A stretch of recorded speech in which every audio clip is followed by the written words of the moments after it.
All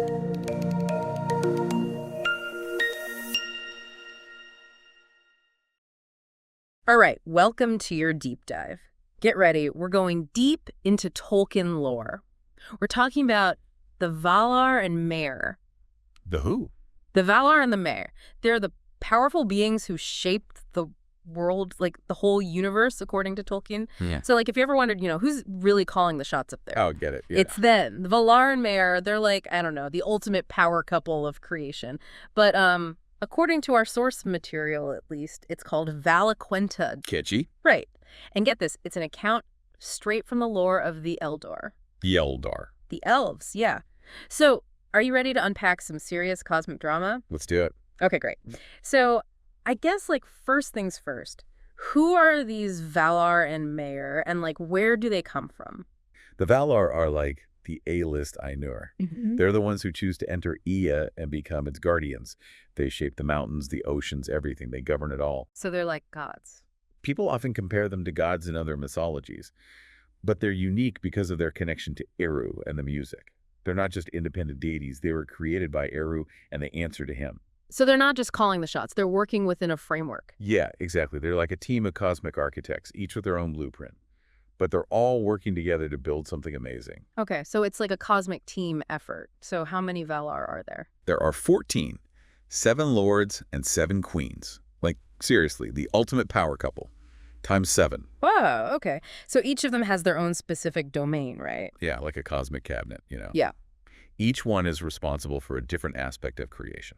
You've got Manwë and Varda. They're like the king and queen of the Valar. They rule from the highest mountain, Tanicatil. And what are their, like, areas of expertise? They're all about the big picture stuff. Winds, stars, far sight. Varda is especially beloved by the elves. They call her Elbereth. Elbereth. Is that, like, another name for her? Yeah, the name the elves use. They revere her. They call upon her for guidance and protection. So she's like a benevolent figure. Very much so. A powerful but gentle presence. But if you're not into the whole sky and stars thing, there's also Ulmo. No. Yeah, he's the Lord of the Waters. He's a bit of a lone wolf, Prefers the depths of the ocean to like the halls of Valinor. Valinor, what's that? Oh, it's like the city of the Valar, where they dwell. Yeah. But Ulmo, he's not really into all that. He's out there in the deep, doing his own thing. He sounds mysterious. Yeah, he's like, imagine the power and mystery of the whole ocean all rolled into one being. That's Ulmo. He's deep. So if he's always off in the ocean, how does he communicate with anyone? He speaks to the music of water. The tides, the waves, the currents, it's all him. Wow. So he's like a composer of the sea. Exactly. And get this, he's actually got a soft spot for elves and men. He's known to offer guidance and protection, even to those who, have strayed from the path. So if you're ever out at sea and hear a haunting melody, it might just be Ulmo trying to tell you something. Maybe. Okay, so we've got the sky and the sea covered. What about the land itself? Who's in charge of that? The land. That would be Ollie. Ollie. Yeah, Ollie the crafter. He's the one who shapes the earth, Yeah. the mountains, the valleys, all the, geological wonders. And his spouse, Yavanna. She's the giver of life. She fills the world with plants and animals. So they're like the ultimate creative power couple. Right. They work together, balancing each other out. Like he shapes the form and she breathes life into it. I like that. It's a beautiful way to think about the creative process. But wait, there's more, right? It's like the two sides of creation, right? The shaping and the nurturing. But sometimes their creations don't exactly go to plan. Well, yeah. Think about the dwarves and the Ents. Right. Ollie gets a little overzealous and creates the dwarves without consulting Eru. Yeah, and Yavanna, being the protective mama bear she is, creates the Ents to guard the forests from these potentially destructive dwarves. A cosmic game of one-upmanship. It's like, oh yeah, well, I'll make these guys to protect my stuff from your guys. It's all fun and games until somebody gets hurt. Right. But it's also about their relationship, right? Like, Ollie and Yavanna are married, but their personalities are so different. Exactly. It creates this creative tension, wouldn't you say? Totally. It's like they're constantly pushing and pulling, shaping and reshaping the world according to their individual visions. Who else is in this cosmic court? Well, we've got those mysterious brothers, the Fiantori, whose true names are Namo and Urmo, but they're better known as Mandos and Lorien. Mandos and Lorien. Wait, those are places, right? Yeah, they're named after their dwelling places. So they're like The ultimate landlords. I mean, I guess you could say that. But it's more about their domains. Like Namo or Mandos is the keeper of the houses of the dead. He literally has perfect memory, knows everything that's happened and will happen. Whoa, that's a lot of pressure. Like the cosmic record keeper, remembering every heartbreak, every triumph, every bad haircut. Except the things only a Iluvatar knows, of course. Right, even the cosmic record keeper needs a break sometimes. Exactly. But yeah, Mandos is a pretty intense dude. Okay, so what about his brother, Lorien? Irmo, also known as Lorien, is the master of visions and dreams. His gardens are said to be the most beautiful in all creation, a place of peace, respite, healing. Even the Valar need a vacation, huh? Well, it's more than just a vacation spot. It's a place of renewal. Even in this world shaped by powerful beings, there's a need for balance. And Lorien represents that. I'm getting some serious Zengardy vibes here. Yeah, it's all about finding peace and harmony, even amidst all the chaos of creation. All right, I'm sold. Sign me up for a retreat in Lorien. But not everybody is into relaxation, right? You mentioned Nienna, the sister of those two, and she seems to be perpetually bummed out. Nienna is, well, she's definitely the most sorrowful of the Valar. She understands sorrow deeply and mourns for the wounds Melkor inflicted on Arda. It's like her grief is woven into the very fabric of the world. So she's like the embodiment of cosmic sadness. You could say that. She sees the pain, the suffering, and she feels it deeply. Yeah. But it's not about wallowing in despair. It's about understanding, about finding wisdom and strength through suffering. Okay, so she's not just moping around. She's turning that sorrow into something powerful. Exactly. Nienna teaches valuable lessons about endurance and hope. And her connection to Mandos, the Halls of the Dead, suggests that even in death, there's the possibility of growth and healing. So she's like the guide through the darkness, helping souls process their pain and find peace. Exactly. She's a complex figure, Nienna, but an important one. Definitely. Okay, we've got the sorrowful one, the Dreamweaver, the Record Keeper. Who else is left in this cosmic lineup? Well, we've got Tolkien, the last Vala to arrive in Arda, known for his strength, and, well, let's just say he's a bit more upbeat than some of the others. Okay, finally, someone who brings the party. Tolkien is all about action, physical contests. He's got this boundless energy and a jovial nature that contrasts with the more serious Valar. So he's the one who lightens the mood at those Valar Council meetings. You could say that. He arrives just in time to help fight Melkor and brings this infectious energy to the battle. He doesn't even need a steed. He just runs everywhere. He's like the hyperactive kid in class who can't sit still. Maybe a bit.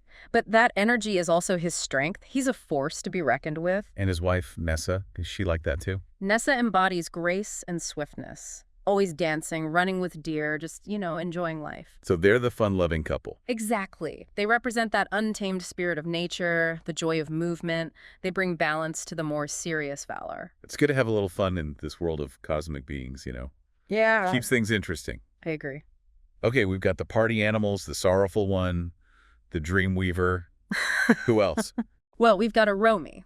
He's a mighty lord, a hunter of monsters, loves horses, hounds, and trees. Wait, a hunter who loves trees. He's called Alderaan, or Tauron, Lord of Forests. He loves the wildness of nature, but he also protects it. So he's like the ultimate park ranger. Yeah, that's a good way to put it. He's constantly patrolling Middle-earth, making sure everything is in balance. Sounds like a tough job. He's got some cool tools for it, though. He's got this magnificent horse, Nahar, and this great horn, the Valaroma, that sounds like the rising sun or lightning. Whoa, epic. Right.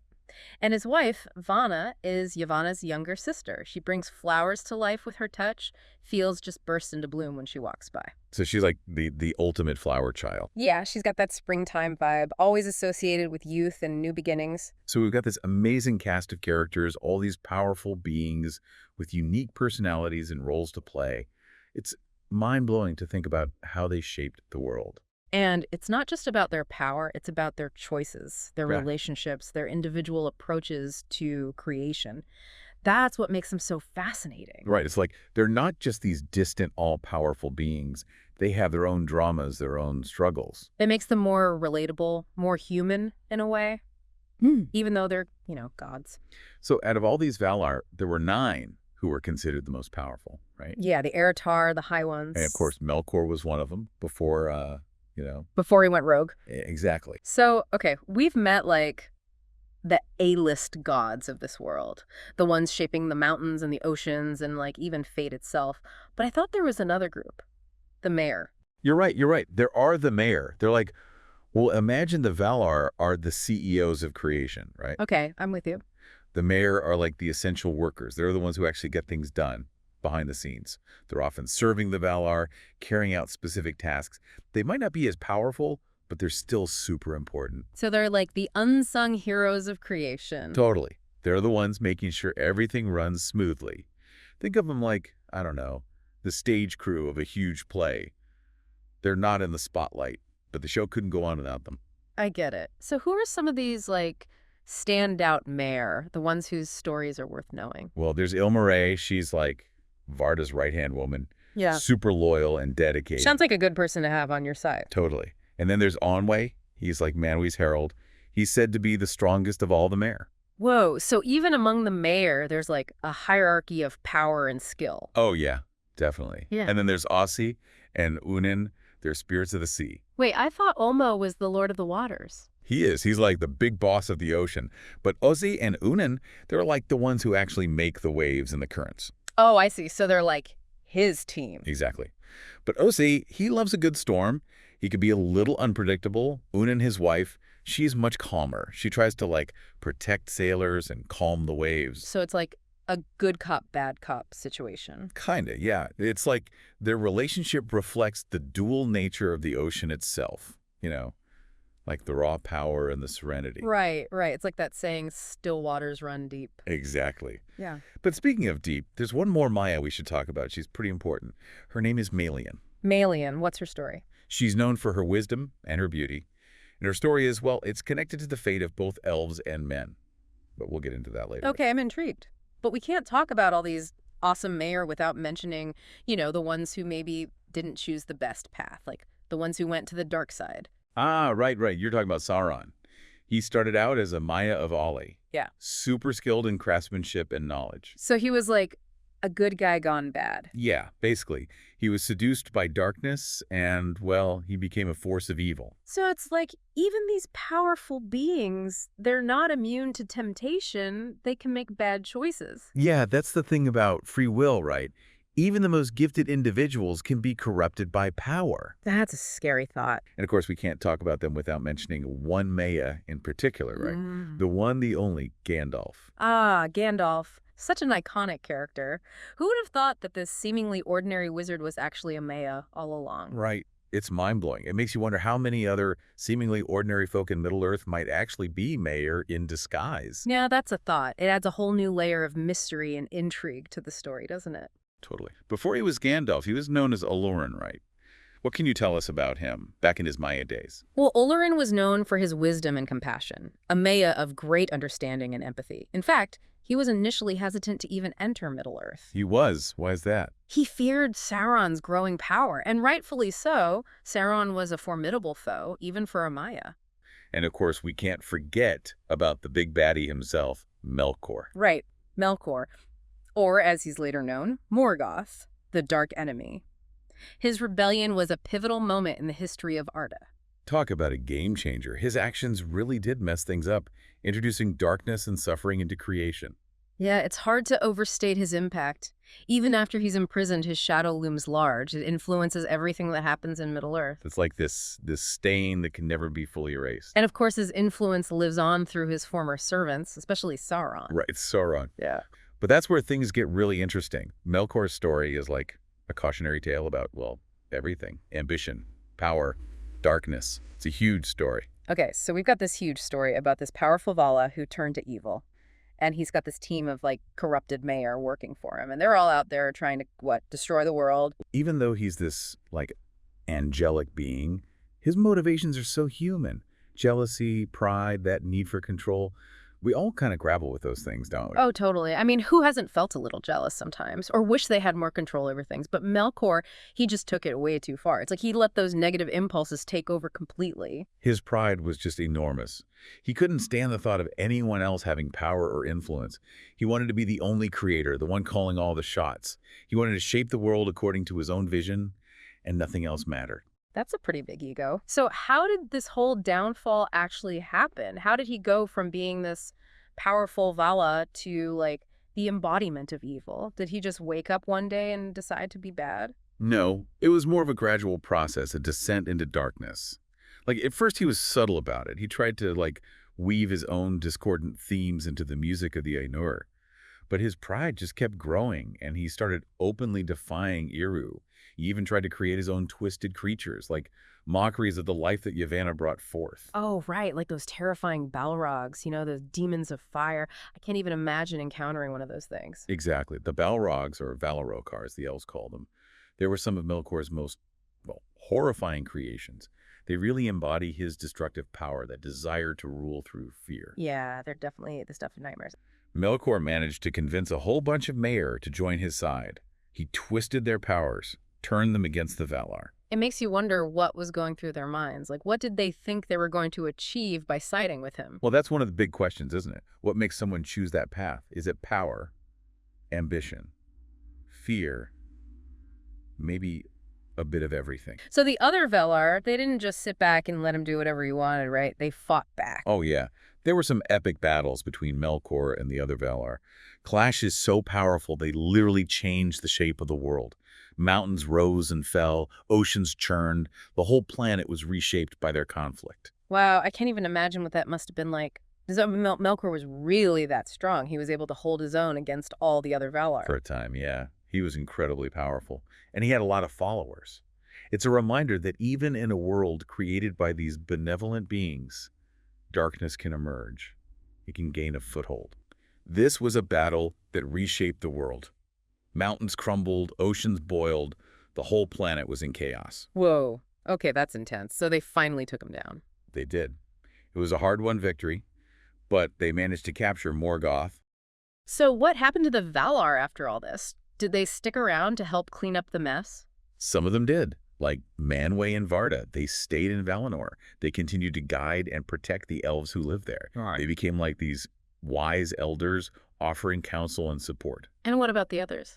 While some, like Olmo, they continued to roam the world, keeping watch over things, making sure that darkness didn't rise again. So even in victory, there is still this sense of, like, watchfulness, this understanding that the fight wasn't really over.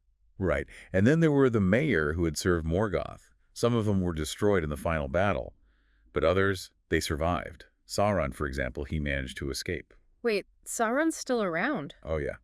Though his power was greatly diminished after Morgoth's defeat, he was still a force to be reckoned with. He went on to cause a lot more trouble in later ages. So even though the big bad was gone, the threat of evil, it was still out there. It's kind of like you cut off one head of the Hydra and two more grow back. It's the nature of things, I guess.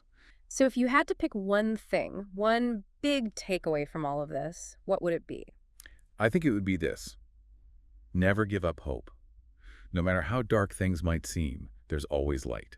Always a reason to keep fighting, keep believing, keep striving to make the world a better place. I love that. Never give up hope. Wise words to live by. And on that note, I want to thank everyone for joining us on this incredible deep dive into the world of the Valar and MAIAR.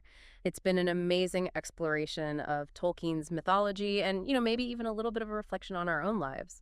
Until next time, keep exploring, keep questioning, and keep seeking the light.